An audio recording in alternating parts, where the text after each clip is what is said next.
জাতীয় নাগরিক পার্টি জুলাই গণ অভ্যুত্থানের পরে যে নতুন বাংলাদেশের স্বপ্ন, বৈষম্যহীন গণতান্ত্রিক বাংলাদেশ, কৃষক শ্রমিকের বাংলাদেশ, সাধারণ মানুষের বাংলাদেশ, ইনসাফের বাংলাদেশ, মর্যাদার বাংলাদেশ, সেই বাংলাদেশের জন্য লড়াই করছে। আমরা মনে করি ফ্যাসিবাদী ব্যবস্থার বিলোপ এখনো হয়নি, আগের সিস্টেম রয়ে গিয়েছে।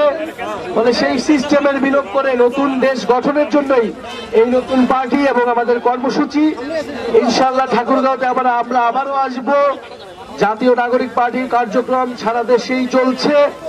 আপনারা আমাদের হাতকে শক্তিশালী করবেন, তরুণ এবং বিকল্প নেতৃত্বকে বেছে নেবেন এবং এই জুলাই গণ অভ্যুত্থানের ঘোষণাপত্র, মৌলিক সংস্কার, জুলাই গণহত্যার বিচার এবং নতুন সংবিধানের জন্য আমরা লড়াই করছি।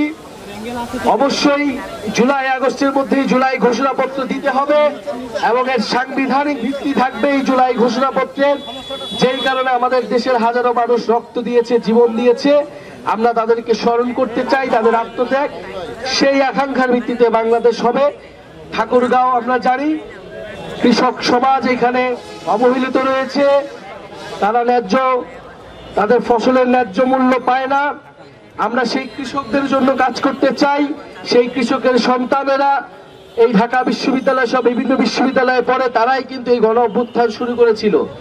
ফলে এই কৃষকের সন্তান এবং এই কৃষকের মাটি থেকেই, ঠাকুরগাঁও থেকে আমরা আমাদের নতুন বাংলাদেশের স্বপ্নের কথা বলছি। আমরা জানি ঠাকুরগাঁও এলাকা এবং উত্তরবঙ্গের সীমান্তবর্তী এলাকায় সীমান্ত হত্যা একটি বড় সমস্যা। ভারতীয় সীমান্ত রক্ষী বাহিনী বাংলাদেশের নাগরিকদের নির্বিচারে গুলি করে হত্যা করে, বাংলাদেশের মানুষের মানবাধিকার হরণ করে।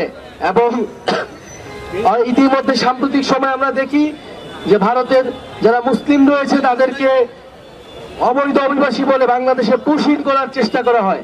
আমরা হুঁশিয়ারি দিতে চাই, এটা হাসিনার বাংলাদেশ নয়, এটা গণ অভ্যুত্থান পরে ছাত্র জনতার বাংলাদেশ। বাংলাদেশ পন্থীদের হাতেই বাংলাদেশ চলবে।